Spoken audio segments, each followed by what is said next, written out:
नमस्कार साथियों, CCI online platform पर आप सभी का स्वागत है। हम भूगोल का अध्ययन कर रहे थे, जिसमें आज अपना जो टॉपिक है भारत के भौतिक प्रदेश। भारत एक विशाल भूभाग वाला देश है, जहां पर कहीं पर पर्वत, पठार, पहाड़ियां, मैदानी भूभाग अपने देखने को मिलते हैं।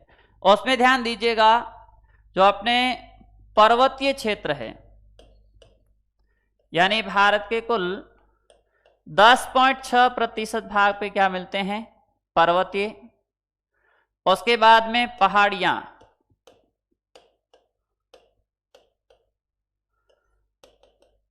लगभग 18.5% पे अपने पहाड़ियां हैं। उसके बाद में पठार की बात करें तो लगभग 27.7% भाग पे क्या मिलती है? पठार देखने को मिलते हैं। उसके बाद में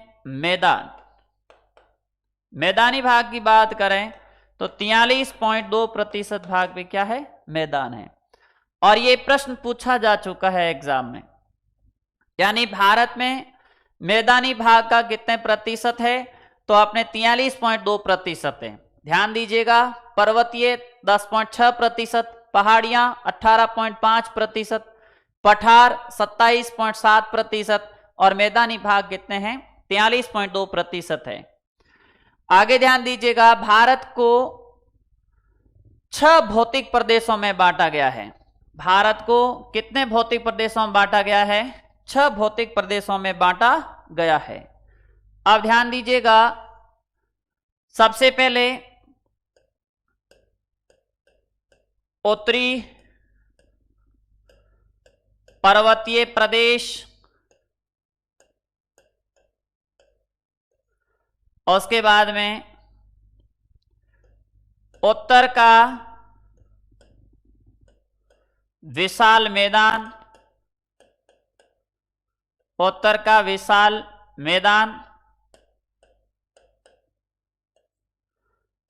उसके बाद में थार मरुस्थल,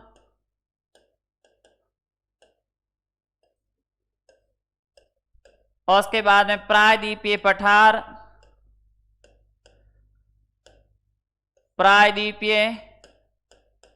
पठार, उसके बाद में अपने तटीय मैदान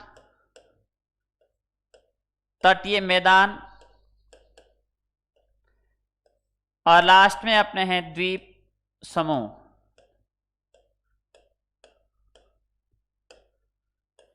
यानी भारत को 6 भौतिक प्रदेशों में बांटा गया है।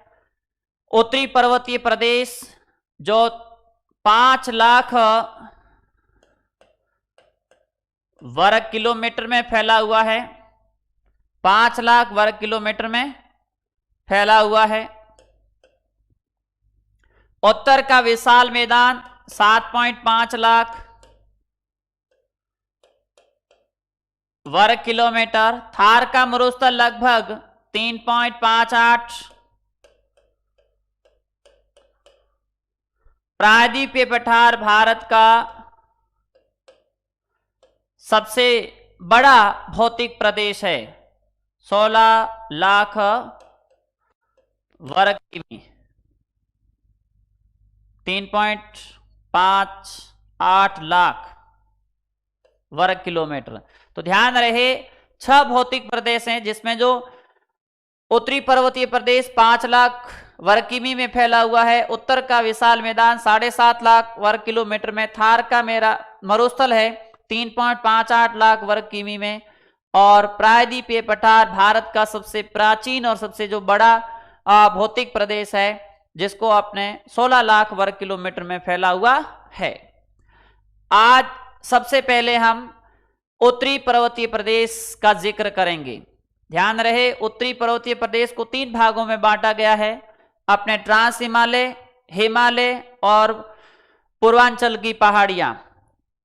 उसके बाद में उत्तर का जो विशाल मैदान है, इनको अलग अलग भागों में बांट के अध्ययन करेंगे। थार का मरुस्थल और प्रायद्वीपीय पठार में कौन सी पहाड़ियां हैं, कहाँ स्थित है, कौन से पठार और कहाँ स्थित है, और कौन से खनिज की दृष्टि से जो पठार महत्वपूर्ण हैं उनका भी हम जिक्र करेंगे। इनके अलावा तटीय मैदान को दो भागों में बांटते हैं, एक पूर्वी तटीय मैदान और दूसरा है पश्चिमी तटीय मैदान। इनका हम जिक्र करेंगे। द्वीप समूह में अपने बंगाल की खाड़ी में स्थित द्वीप, बंगाल की खाड़ी के द्वीप, और दूसरे नंबर पे अरब सागर के द्वीप। इनका हम अलग अलग तरीके से अध्ययन करेंगे। अब ध्यान दीजिएगा, अपना जो ये भारत है, भारत के जो इस क्षेत्र में ये जो भाग है, यहां पर स्थित है अपने हिमालय का भाग। कौन सा भाग? हिमालय जो फैला हुआ है भारत के उत्तरी पूर्वी जो क्षेत्र में है, किसका भाग है? हिमालय। उसके बाद में ध्यान दीजिएगा, हिमालय के दक्षिण में उत्तर का विशाल मैदान, उत्तर का विशाल मैदान। उसके बाद में यहां पर स्थित है थार का मरुस्थल, थार का मरुस्थल। उसके बाद में ध्यान दीजिएगा, ये जो भाग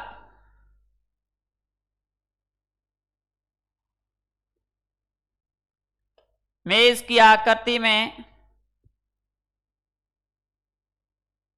ये भारत का सबसे जो बड़ा भौतिक प्रदेश, सबसे जो प्राचीन भौतिक प्रदेश प्रायद्वीपीय पठार। प्रायद्वीपीय पठार का हिस्सा यहां पर भी ये जो मेघालय का जो पठार है, जहां पर स्थित गारो खासी पहाड़ियां जो इसी प्रायद्वीपीय क्षेत्र के अंतर्गत आती है। उसके बाद में ध्यान दीजिएगा, ये जो इलाका है, ये इलाका पश्चिमी तटीय मैदान, और यहां का जो भाग है ये पूर्वी तटीय मैदान है।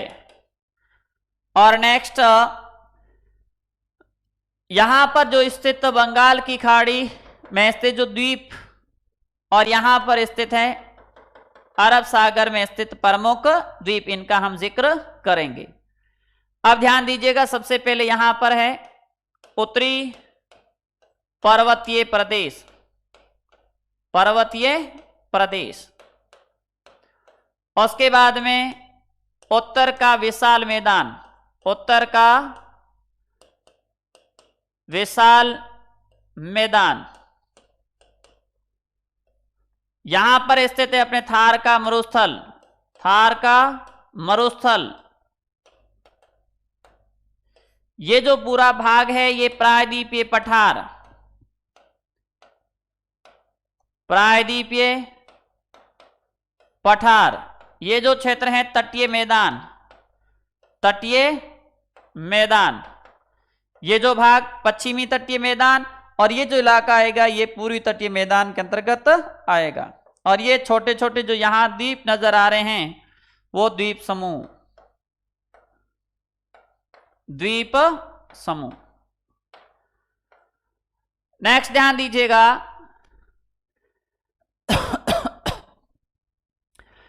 उत्तरी पर्वतीय प्रदेश। सबसे पहले हम जिक्र करेंगे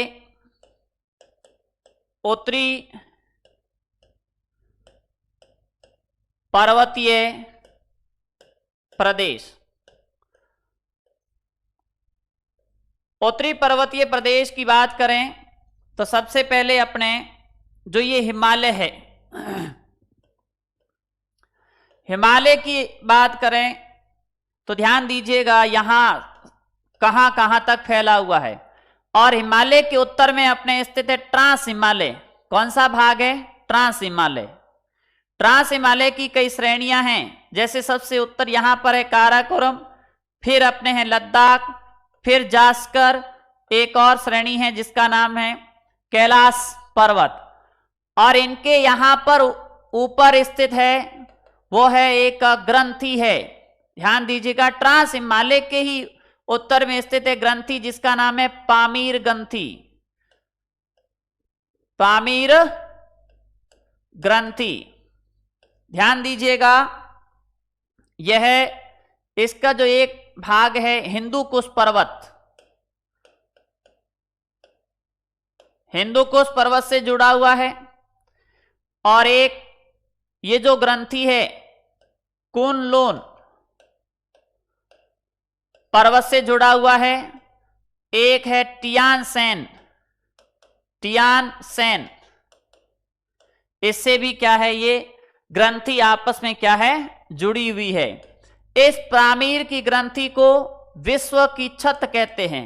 ध्यान रहे, विश्व की छत किसे कहा जाता है, तो विश्व की छत पामीर ग्रंथि को कहा जाता है, जो अपने एक साइड में हिंदू कुश पर्वत जो अपने पाकिस्तान और अफगानिस्तान की सीमा पर है, पाकिस्तान और यहां पर स्थित है अफगानिस्तान, पाकिस्तान और अफगानिस्तान की सीमा पर स्थित है। और ये कुन-लुन और जो टियान सेन है जो चीन के अंतर्गत आते हैं। उसके बाद में यहां पर जो स्थित जो पर्वत श्रेणी है जिसका नाम है काराकोरम, काराकोरम। उसके बाद में काराकोरम के नीचे है लद्दाख, लद्दाख के नीचे है जास्कर, और उसके बाद में है कैलाश पर्वत, कैलाश पर्वत। ध्यान दीजिएगा, कई बार अपने प्रश्न पूछा जा सकता है किरथर, किरथर पर्वत कहां है, तो पाकिस्तान में है। उसके बाद में पूछा जाए सुलेमान कहां है, तो सुलेमान पर्वत भी अपने कहां स्थित है, पाकिस्तान में स्थित है। तो ये हिमालय के ही भाग हैं, किरथर, सुलेमान। आगे जो अपना उत्तरी और पूर्वी भाग, और यहां पर भारत और म्यांमार के बीच में एक सीमा निर्धारित करती है जिस पर्वतमाला का नाम है आराकान योमा, आराकान योमा। यहां तक ये अपना हिमालय फैला हुआ है।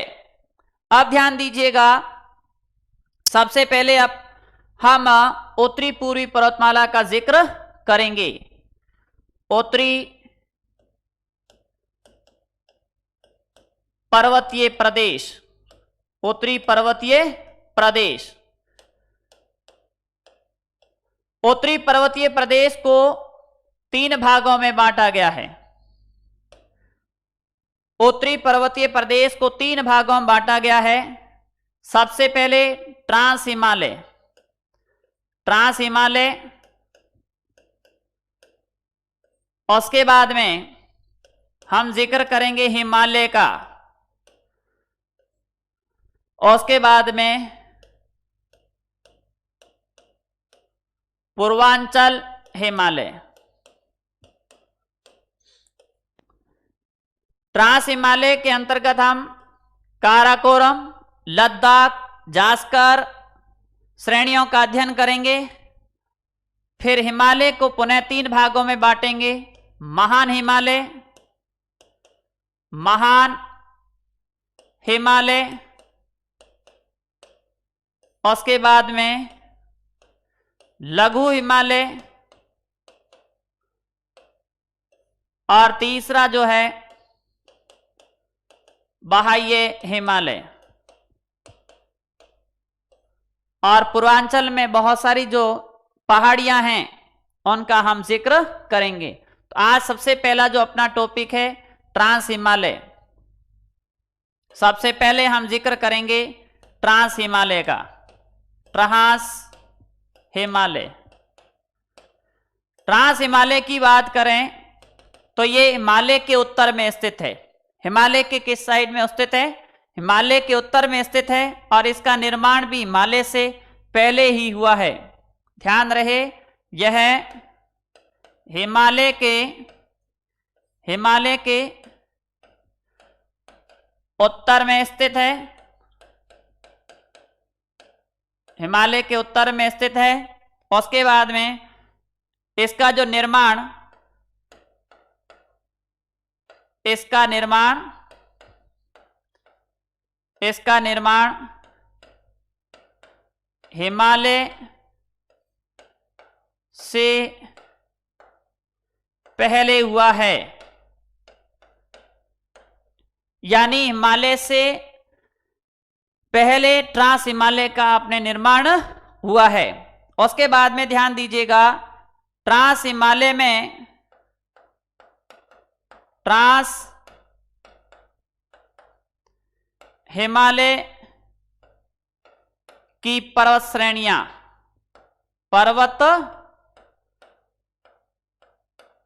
श्रेणियां, ध्यान रहे ये काफी महत्वपूर्ण है एग्जाम की दृष्टि से। सबसे पहले यहां पर स्थित है, सबसे ट्रांस हिमालय के ही उत्तर में स्थित है सबसे ऊपरी जो श्रेणी है जिसका नाम है काराकोरम। उसके बाद में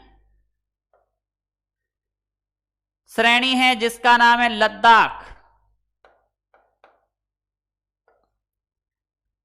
लद्दाख के नीचे एक श्रेणी है जिसका नाम है जास्कर। ये 3 श्रेणियां हैं अपने भारत में, और एक श्रेणी है जिसका नाम है कैलाश पर्वत।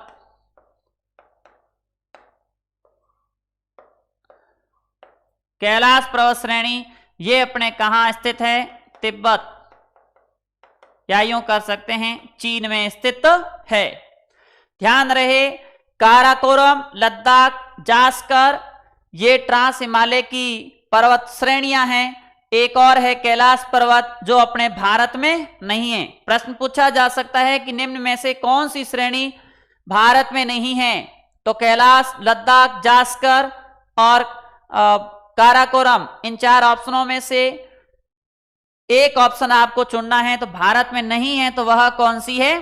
कैलाश पर्वत। बाकी काराकोरम, लद्दाख, जास्कर ये क्रम से है, उत्तर से दक्षिण तक पूछा जाए कि उत्तर से दक्षिण तक पर्वत श्रृंखलाओं का क्रम है तो सबसे ऊपर में है काराकोरम, फिर नीचे लद्दाख, फिर नीचे जास्कर, और उसके बाद में इसके नीचे एक और श्रेणी आती है जो लघु हिमालय में स्थित है, पीर पंजाल जो अपने लघु हिमालय के अंतर्गत आती है। इसका ट्रांस हिमालय का अपने भाग नहीं है। अब ध्यान दीजिएगा, ट्रांस हिमालय की बात करें तो सबसे पहले काराकोरम श्रेणी की, काराकोरम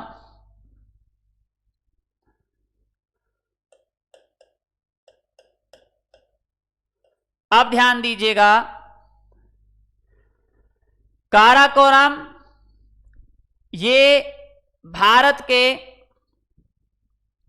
ऊपरी, सबसे ऊपरी भाग में स्थित है। भारत के सबसे ऊपरी भाग में स्थित है। इस श्रेणी का नाम क्या है?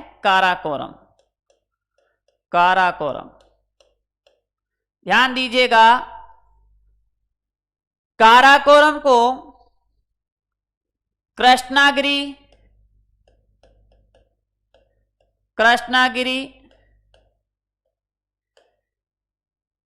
एशिया की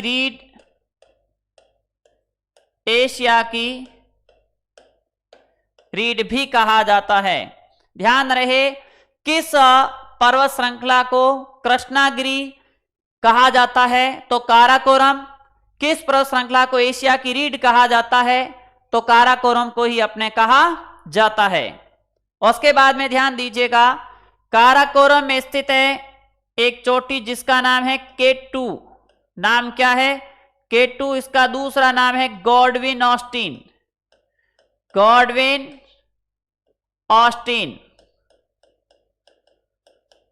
ध्यान दीजिएगा, यह काराकोरम पर्वत श्रेणी की सबसे ऊंची चोटी है। यह भारत की सबसे ऊंची चोटी है। ध्यान रहे, प्रश्न अपने पूछा जा सकता है कि भारत की सबसे ऊंची चोटी कौन सी है? K2 या गॉडविन ऑस्टिन है, जो किस पर्वत श्रृंखला में स्थित है? काराकोरम में स्थित है। किस क्षेत्र में है? तो लद्दाख केंद्र शासित प्रदेश में है। और इसकी जो ऊंचाई है वो है 8611 मीटर। K2 की ऊंचाई कितनी है? 8611 मीटर है। तो ध्यान दीजिएगा, गॉडविन ऑस्टिन, गॉडविन ऑस्टिन या दूसरा नाम है K2, ऊंचाई इसकी जो अपने ऊंचाई है 8611 मीटर। यह है भारत की सबसे ऊंची चोटी है। भारत की सबसे ऊंची चोटी कौन सी है? Godwin Austen. उसके बाद में विश्व की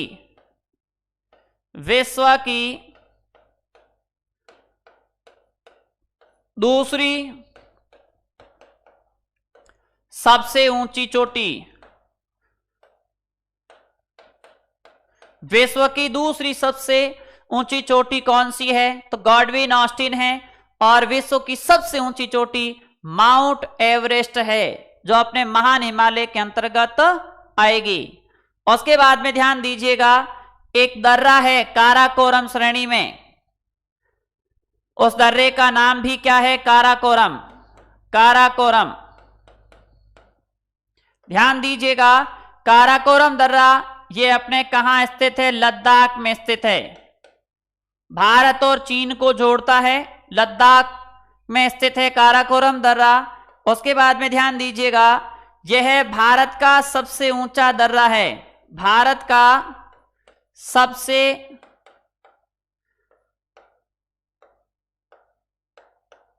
ऊंचाई पर स्थित दर्रा है, स्थित दर्रा है। तो ध्यान दीजिएगा, लद्दाख भारत के सबसे अधिक ऊंचाई पर स्थित दर्रा है, जो अपने कौन सा है? काराकोरम। काराकोरम दर्रा जो किस क्षेत्र में पड़ता है? लद्दाख में पड़ता है।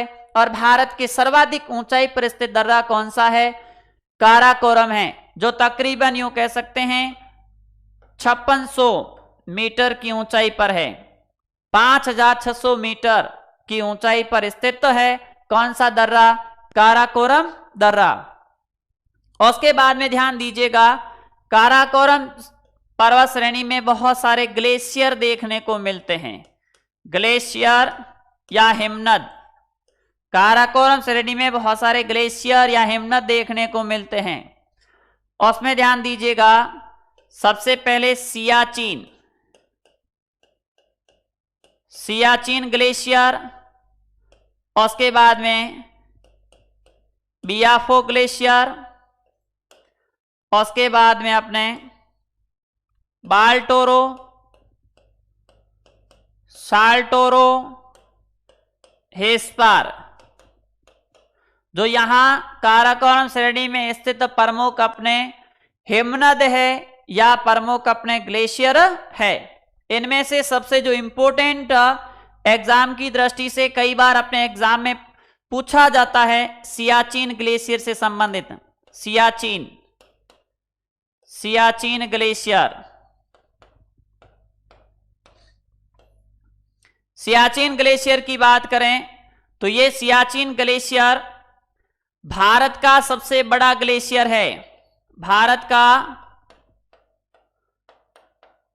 सबसे बड़ा ग्लेशियर है। भारत का सबसे बड़ा ग्लेशियर कौन सा है? सियाचिन ग्लेशियर है। और सबसे ऊंचाई पर स्थित ग्लेशियर भी कौन सा है? सियाचिन ग्लेशियर है। उसके बाद में ध्यान दीजिएगा कि विश्व में सर्वाधिक ऊंचाई पर स्थित युद्ध स्थल कौन सा है?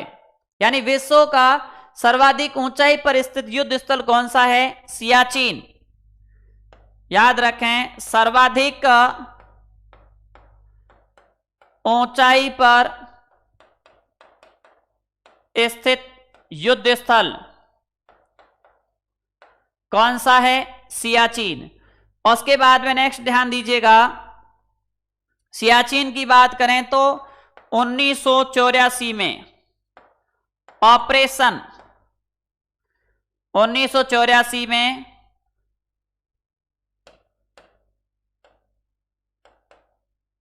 ऑपरेशन मेघदूत, ध्यान रहे यहां से आपका एक प्रश्न पूछा जा सकता है। यानी भारत ने किस ऑपरेशन को चलाकर सियाचिन पर पुनः कब्जा किया था? तो ध्यान दीजिएगा, ऑपरेशन मेघदूत चलाकर भारत ने सियाचिन पर कब्जा किया है पुनः। इससे पहले अपने पाकिस्तान का यहां पर कब्जा हुआ करता था।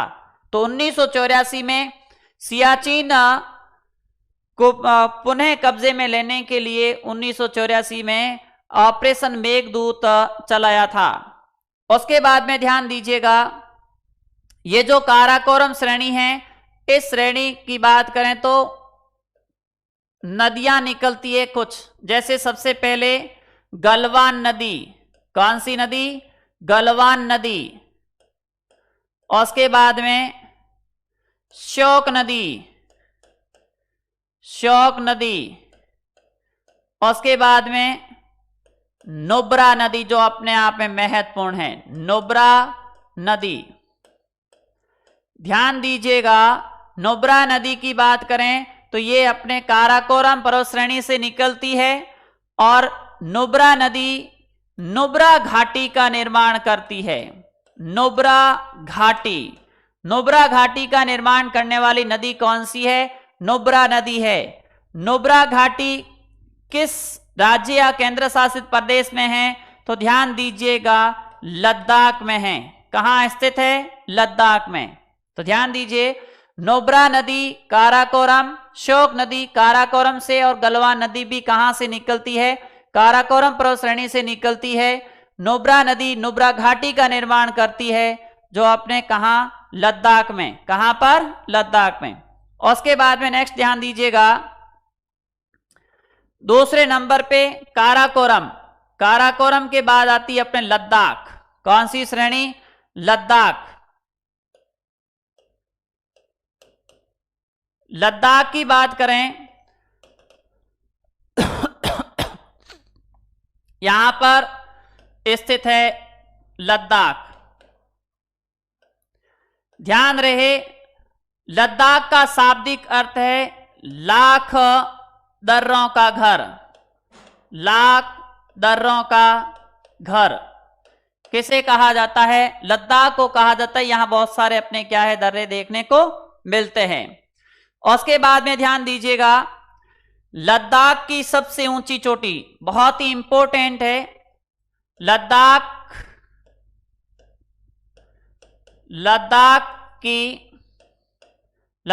पर्वत श्रेणी की, ध्यान रहे, लद्दाख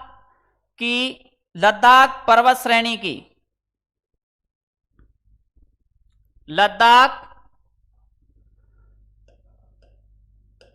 पर्वत श्रेणी की, लद्दाख पर्वत श्रेणी की सबसे ऊंची चोटी, ध्यान दीजिएगा, लद्दाख पर्वत श्रेणी की सबसे ऊंची चोटी है राकापोशी। राकापोशी। लद्दाख पर्वत श्रेणी की सबसे ऊंची चोटी कौन सी है? राकापोशी है, जिसकी ऊंचाई 7,788 मीटर है। 7,788 मीटर है। मोस्ट इंपोर्टेंट है, विश्व की सबसे तीव्र ढाल वाली चोटी कौन सी है? राकापोशी। ध्यान दीजिएगा, विश्व की सबसे तीव्र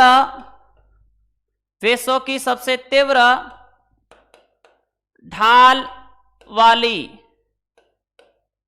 चोटी, विश्व की सबसे तीव्र ढाल वाली चोटी कौन सी है? राकापोशी है। कौन सी है? राकापोशी। लद्दाख पर्वत श्रेणी की सबसे ऊंची चोटी कौन सी है? राकापोसी है। अगर पूछा जाए कि लद्दाख केंद्र शासित प्रदेश की सबसे ऊंची चोटी है तो अपने हैं K2 या गॉडविन ऑस्टिन, K2 या गॉडविन ऑस्टिन। उसके बाद में ध्यान दीजिएगा, यहीं पर स्थित है लद्दाख श्रेणी में भारत का सबसे ठंडा स्थान, लद्दाख में ही पड़ता है। भारत का सबसे ठंडा स्थान, ध्यान दीजिएगा, भारत का सबसे ठंडा जो स्थान है वह है द्रास। भारत का सबसे ठंडा स्थान कौन सा है? द्रास। उसके बाद में भारत में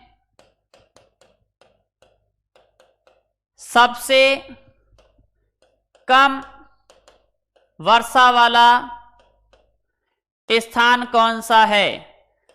ध्यान दीजिएगा, भारत में सबसे कम वर्षा वाला स्थान है लेह। भारत में सबसे कम वर्षा किस स्थान पे होती है? लेह में होती है।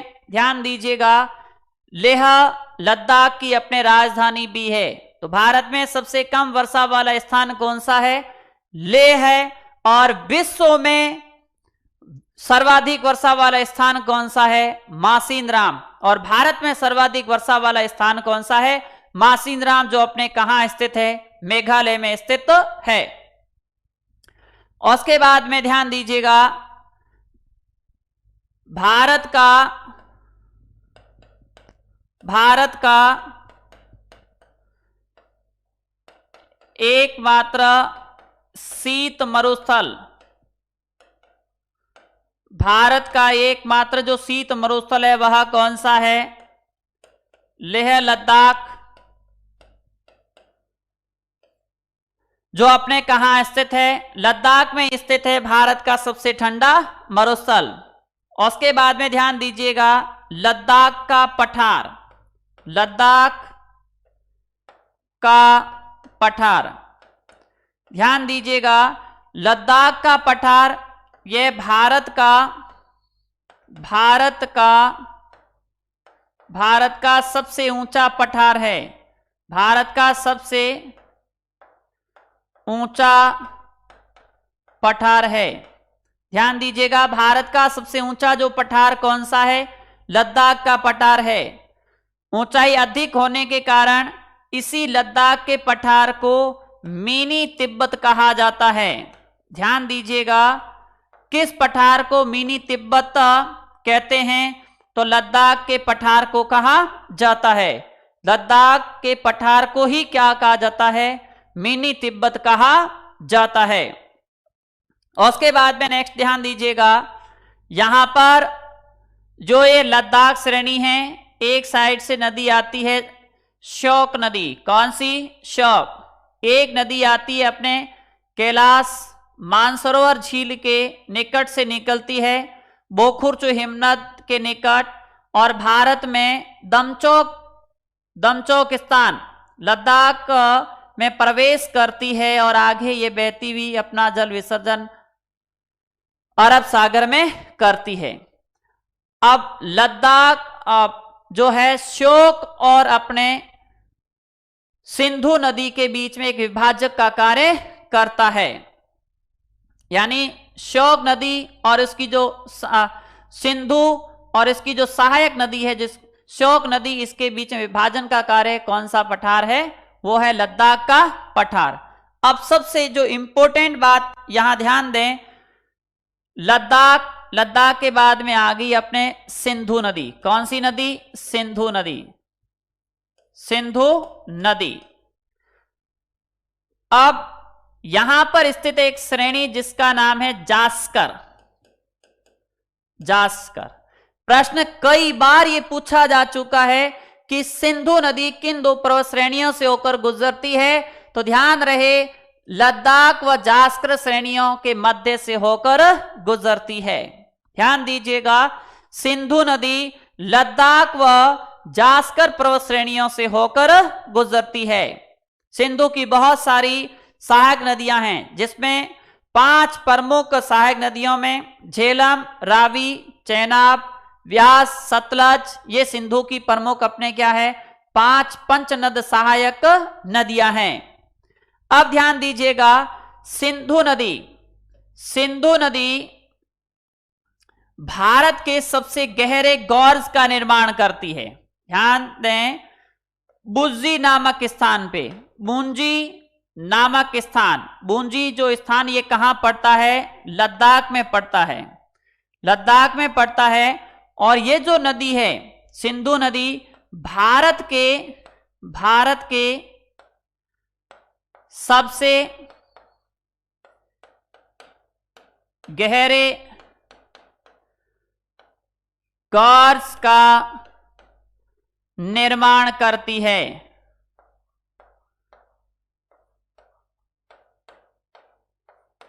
ध्यान दीजिएगा, भारत के सबसे गहरे गॉर्ज का निर्माण करने वाली नदी कौन सी है, सिंधु नदी। किस स्थान पे, बुंजी नामक स्थान पे, और ये बुंजी नामक स्थान कहां पड़ता है, लद्दाख में। यो कह सकते हैं लगभग 5200 मीटर गहरा गॉर्ज का निर्माण करती है सिंधु नदी। लद्दाख की राजधानी, लद्दाख की राजधानी का नाम क्या है, लेह। और ये किस नदी पर स्थित है, सिंधु नदी के किनारे पर स्थित है। लद्दाख की राजधानी का नाम क्या है, लेह, जो किस नदी के किनारे स्थित है, सिंधु नदी के किनारे स्थित है। उसके बाद में लद्दाख के नीचे जब आती है पर्वत श्रेणी जास्कर, जास्कर में श्रेणी में एक दर्रा है, जिस दर्रे का नाम क्या है, जोजिला दर्रा। कौन सा दर्रा, जोजिला दर्रा, जोजिला दर्रा। और जोजिला दर्रा श्रीनगर को लेह से जोड़ता है। किसको जोड़ता है, श्रीनगर को लेह से अपने जोड़ता है। उसके बाद में ध्यान दीजिएगा,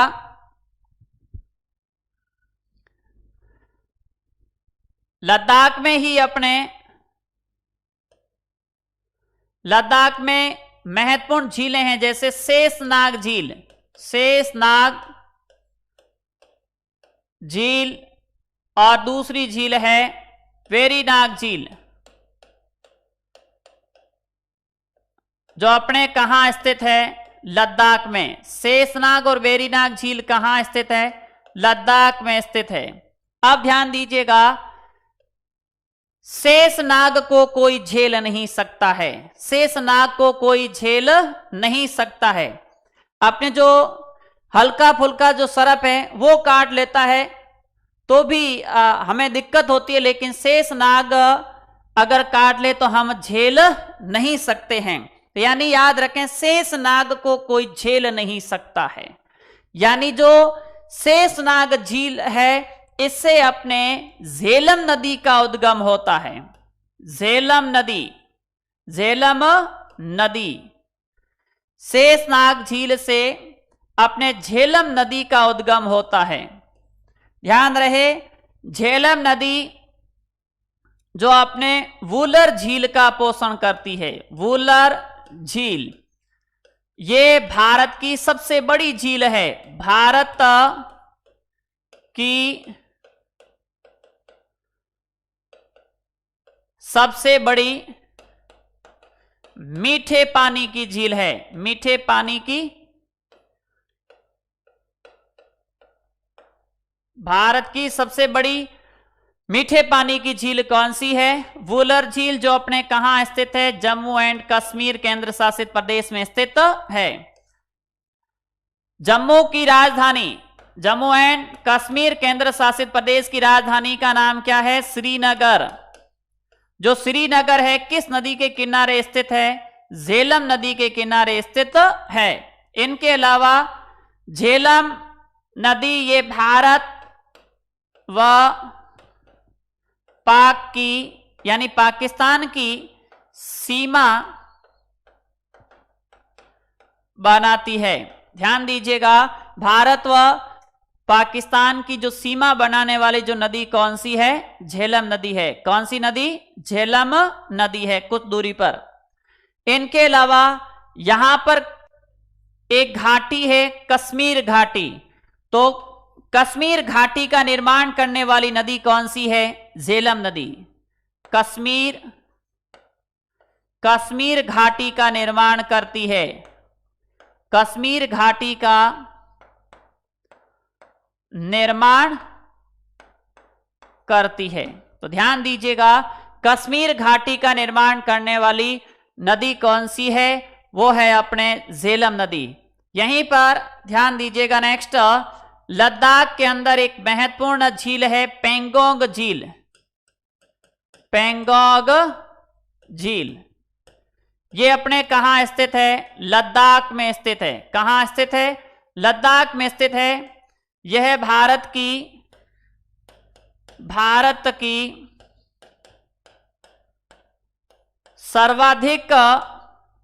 की सर्वाधिक